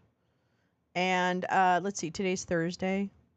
So I don't think anything else is happening for me today. It might, but I think I really want to do some gaming. Oh, I want to ask you a question. So I have the access to the Hogwarts game, you know, the Hogwarts game, but I fear playing it because I think I don't want to support, well, not that it supports, I just don't want to play it publicly because because of whatchamacallit. Yeah, I know. I'm glad my parents are dead. Because I can't stand transphobic fucking, what's her name? J.K. Rowling. Put text from friend, a subversive bureaucrat in Discord. Oh, excellent. Excellent. Let me pull that up. But it's a fun game, but I'm like, I can't bring myself to support anything associated with that bitch. But here we are. It's like, I don't know. I am not. Oh, okay, here we go. I am not. I can't find my feet. I work in this government. I know firsthand the ramifications of this. I also won't be working there long, I am told, as I am on the subversive bureaucrat target list. Received a FOIA request for my email and calendar from a conservative group just yesterday. Wow. Wow. Just worries. Well, very tangible, right? Tangible in terms of what they're hearing, right? They're already hearing things,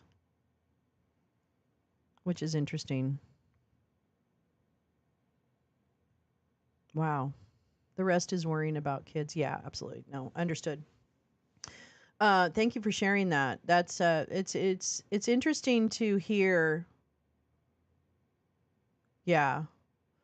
I would imagine, you know, I have a friend that works in the State Department. I haven't talked to her in a couple of years now, but I need to catch up with her and see what is happening and what her thoughts are about what's coming. I'm trying to quit smoking and everything makes me want to chain smoke.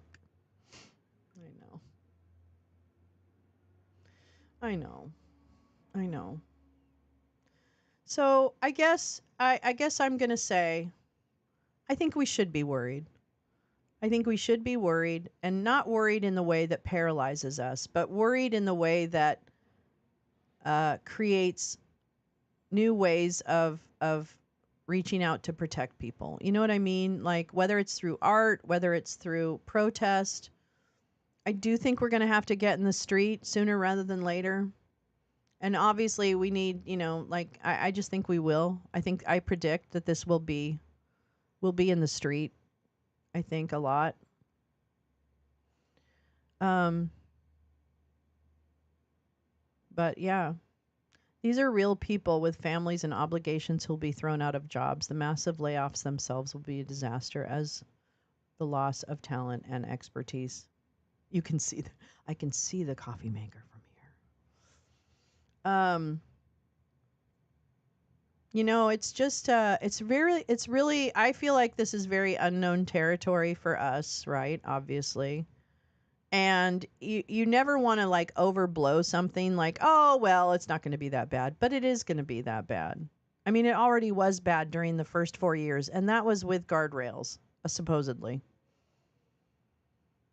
And it's not the stuff that happens out front, it's also the stuff that happens behind the scenes. Take for example that while we had some reporting on the fact that Mike Pompeo and Trump, et cetera, created an unwinnable situation for the removal from Afghanistan, right? If you take just that situation, we don't know enough about that situation, I feel, to make it like I don't know why that isn't more of a national consciousness.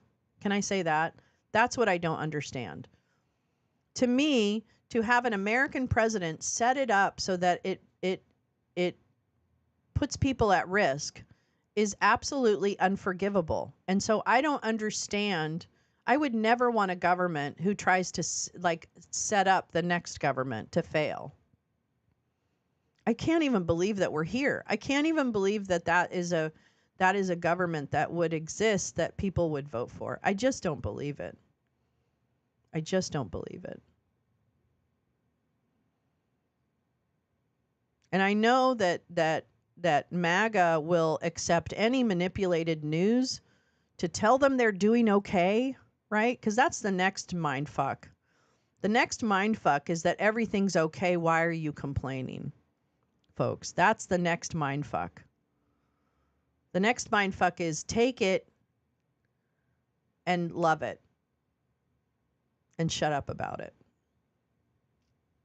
Don't overlook, oh my God, Lee, thank you for bringing that up. Don't overlook the pending government shutdown on December 20th. Will they use that to lock out federal employees? Customs and Border Patrol will be furloughed but essential, so they work without pay. Oh, here we go.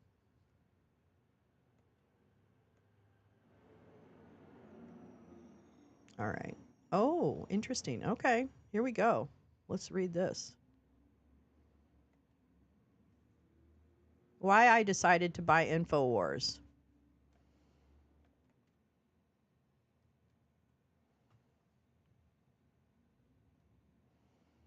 Today we celebrate a new addition to Global Tetrahedron LLC family of brands. And let me say, I really do see it as a family. Much like family members, our brands are abstract nodes of wealth, interchangeable assets for their patriarch to absorb and discard according to the opaque whims of the market. And just like family members, our brands regard one another with mutual suspicion and malice. All told, the decision to acquire InfoWars was an easy one for the Global Tetrahedron Executive Board. Founded in 1999 on the heels of the satanic panic and growing steadily ever since, InfoWars has distinguished itself as an invaluable tool for brainwashing and controlling the masses. With a shrewd mix of delusional paranoia and dubious anti-aging nutrition hacks, they strive to make life both scarier and longer for everyone, a commendable goal. They are a true unicorn, capable of simultaneously inspiring public support for billionaires and stoking outrage at an inept federal state that can assassinate JFK but can't even put a man on the moon. Through it all, InfoWars has shown an unswerving commitment to manufacturing anger and radicalizing the most vulnerable members of society, values that resonate deeply with all of us at Global Tetrahedron. No price would be too high for such a cornucopia of malleable assets and minds, and yet, In a stroke of good fortune, a formidable special interest group has outwitted the hapless owner of InfoWars, a forgettable man with an already forgotten name, and forced him to sell it at a steep bargain, less than $1 trillion. Make no mistake. This is a coup for our company and a well-deserved victory for multinational elites the world over. What's next for InfoWars remains a live issue. The excess funds initially allocated for the purchase will be reinvested into our philanthropic efforts that include business school scholarships for promising cult leaders, a charity that donates elections to at-risk third world dictators, and a new pro bono program pairing orphans with stable factory jobs at no cost to the factories. As for the vitamins and supplements, we're halting their sale immediately. Utilitarian logic dictates that if we can extend even one CEO's life by 10 minutes, diluting these miracle elixirs for public consumption is an unethical waste. Instead, we plan to collect the entire stock of the InfoWars warehouses into a large vat and boil the contents down to a single candy bar-sized omnivitamin that one executive, I will not name names, may eat in order to increase his power and perhaps become immortal. All will be revealed in due time. For now, let's enjoy this win and toast to the continued consolidation of power and capital. Infinite growth forever! I fucking love that! Ah! That's so good. That is so good. Oh my God, that's so good. Oh, thank you, gal. Oh my God, that's so good. Do I holiday shop early? Do your holiday shopping early. Supply chain disruption on the horizon. Lee is our trade expert. Literally works in the international trade, so she knows all about the trade issues and what's coming. And she's recommending that you do your holiday shopping now. Just get your stuff in before the supply chain disruptions start. There's already some labor shit happening at Canadian ports. Again, not trying to be alarmist. We're trying to give you information that people are aware of. And Lee is very close to what's happening in trade. So, it's so beautiful. I know. So beautiful. Yeah. Yeah. Yeah. Well, I don't know. I know some of us may not end up being okay. I think we need to be realistic about that. And I don't know what to do about it. And it frustrates me no end that there's not much I can do about keeping people safe, and that really drives me crazy. But we're gonna try. We're gonna try. We're gonna try. This is our moment. My dad and his brother had their moments in the 40s where they said, "We're gonna go fight for this country." And my uncle died. My uncle drowned in the China Sea. And my dad ended up in a prison camp for months. So I feel like they paid a price just to keep people free. And I know that sometimes that sounds like really, oh my God, really? But that's kind of what it feels like right now. It kind of feels like World War II. And maybe that's just me. Maybe I'm a sap. It might be. I'm pretty sappy. But I actually think this is our moment. And we need to rise to it. We really do.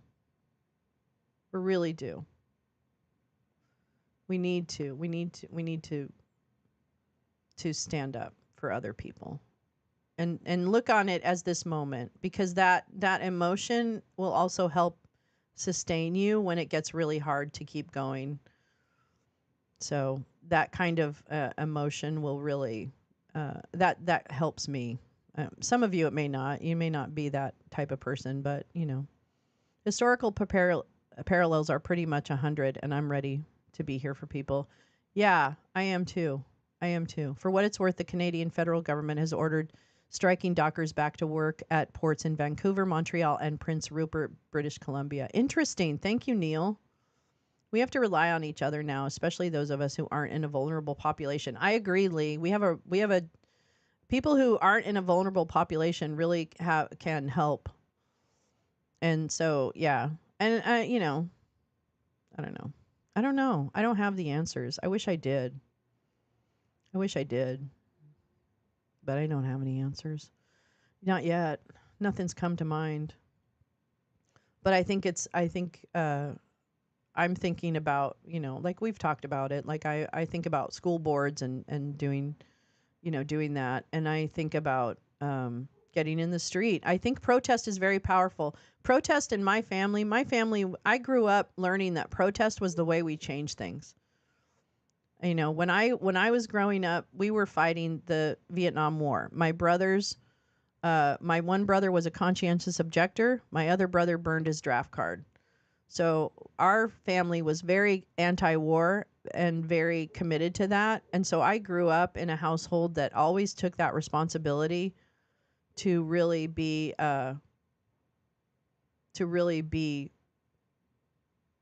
in it and have a responsibility, to be active in that. So I don't know.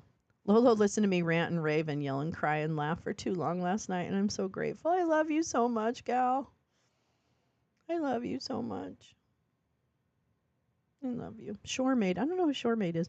I know that I've seen that name before, but wait, who is it? It's one of our friends. Who is it? Hold on. I'll tell you. I'll tell you who it is. It's one of our friends. I can't remember now whose hand. I'm so bad with handles. Let me tell you, I'm like the worst. I've had basically one handle almost the entire time. I don't know who's short. Wait. Oh, it's Annette. Oh, no, maybe it's not. It's not Annette.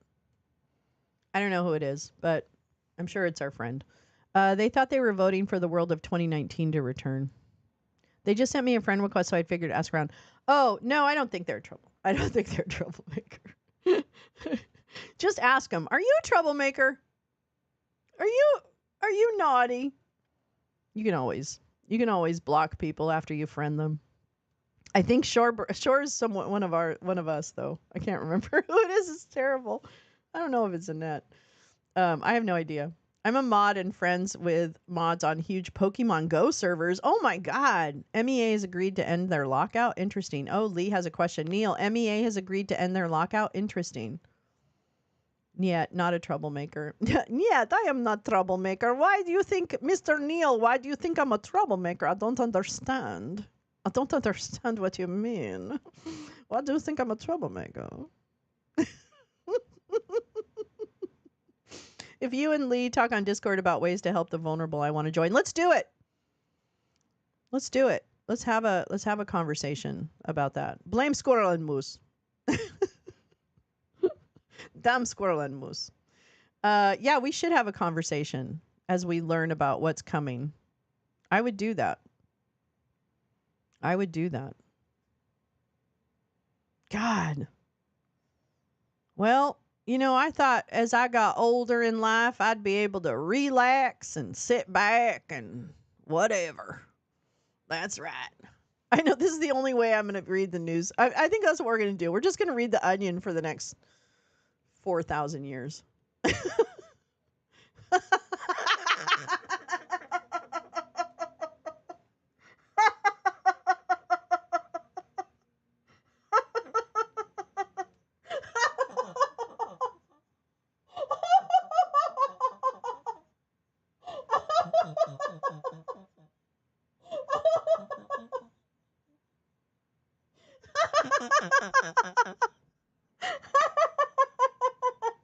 I don't know what the benefit is.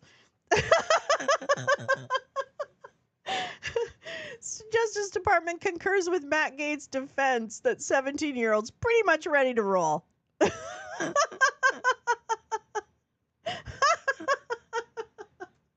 Oh my God. Announcing the decision. Oh, this is from 2023. Announcing the decision to end its sex trafficking investigation into the Republican congressman, the Justice Department stated Friday that it concurred with Rep. Matt Gaetz' defense that 17-year-olds were pretty much ready to roll. After 2 years of poring over every this is terrible.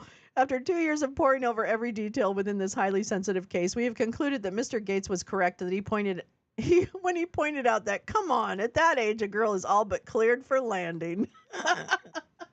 Said Attorney General Merrick Garland, who added that the women Gaetz is alleged to have paid for sex, at least one of whom was a girl under 18, were mature for their age, and that they were pretty much fair game if they wanted to accept cash in exchange for sleeping with a member of Congress. The Justice Department took this case extremely seriously, and by all accounts, the witnesses and the evidence point to the fact that these girls were definitely old enough to give the green light. If anything, we agree with Gates that they'd also have been ready to do that at an even younger age, like 14 or 15. Seriously, just look at them. Garland went on to announce that any underage woman who came forward to accuse Gates of sex trafficking would face federal charges of being a hoe bag slut. There you go. Oh my God. What has this become? What have we become? Brondo. That's what we've become.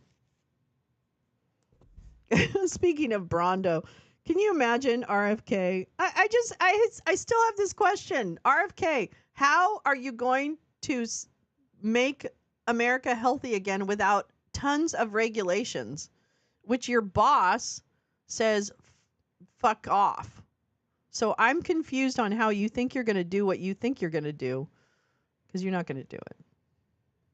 That's it. All right. Oh, my God. Okay, kids. Well, I like leaving on a laughing note. That's a lot better. Quick scan of news story shows no end of MEA lockout, but unions are officially on strike. Anyway, federal government has ordered binding arbitration. Oh, interesting. This is going to be good. Oh, my lunchtime reading. Brainworms in the snake oil. There's brainworms in snake oil. Don't drink the snake oil. There's brainworms in the snake oil. No.